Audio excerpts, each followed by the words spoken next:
Hello, it's Dr. Kevin Sansberry. So in today's video, I wanted to talk about how to get over stage fright, especially as an introvert. My career has gotten me in front of a lot of audiences, whether they're in person or virtual, and it's been on a weekly basis for about 3 years. So I'm doing public speeches or presentations multiple times a week.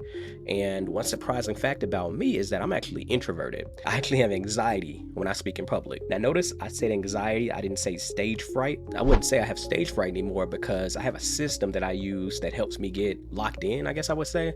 So I wanted to use a video to kind of share what I do in those situations. So let's get right into it. So first, like I said, I supercharged my prep game. I listened to like a brain boost playlist that I created on Spotify, and it basically has songs that get me pumped up, confident, etc. And that takes my mind off of like any nervousness I might be feeling prior to a talk. I also created two playlists. One is called like public speaking prep, and the other one's called public speaking calm. And the first one, where the prep is, it gets me locked in the task at hand and preps my mind. And the one focused on calming, I listen to some things like theta waves, some other calming sound, and other things to support memory recall. Now, these may be placebo effect, but I know they work for me, so I just keep doing it. The second thing I started doing was engaging in visualizations as I prep for a talk. One of the biggest narratives that run in my head is what could go wrong. So instead, before I go into that downward spiral, I actually start thinking about what could go right. And that was a complete game changer for me because I no longer like try to think of every possible thing that can go wrong, which compounds and leads to more anxiety. The weird thing was when I thought about what could go right, it actually allowed me to think of more things to do in my speech, more things to say. Like, it got me creative. And so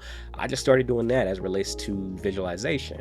So the final aspect that I did was get control of my routine. One surprising thing about me is I've only memorized one talk, and that was my TED talk in 2020. And I know I practiced that over 150 times. My style of speaking is not rehearsed. I'm passionate, but I do get nervous because I'm like, oh my gosh, I don't know what I'm gonna say on stage. I have no idea what I'm gonna say. What stories am I gonna tell? And I've learned to trust myself and be like, look, whatever happens, happens. But I'm prepped because I have like bullet points, or I know the results that I want to convey in that speech or what have you. And so I know I'm prepped. It's just that I get nervous because I know just some people are just rote memorizers. And yeah, there have been times where I forgot to say something, but then I added something that was marvelous, so it's just like a balance.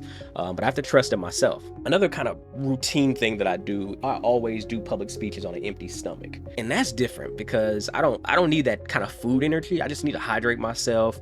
I don't want to get my mouth dry or anything. But I never eat. That's just like a thing. I never eat. I think it's like maybe, and I'm gonna be honest, maybe that's like a superstitious thing, but I just don't eat before a talk. So this was just a quick video to share what I do to overcome anxiety as I prep for speeches. And it's all about getting your mental prep together, engaging in visualizations, and also getting like a consistent routine to support you into doing that big talk. So leave some of your ideas in the comments. What do you do? I'd love to compare and contrast. And I'm Dr. Kevin Sansberry, signing out.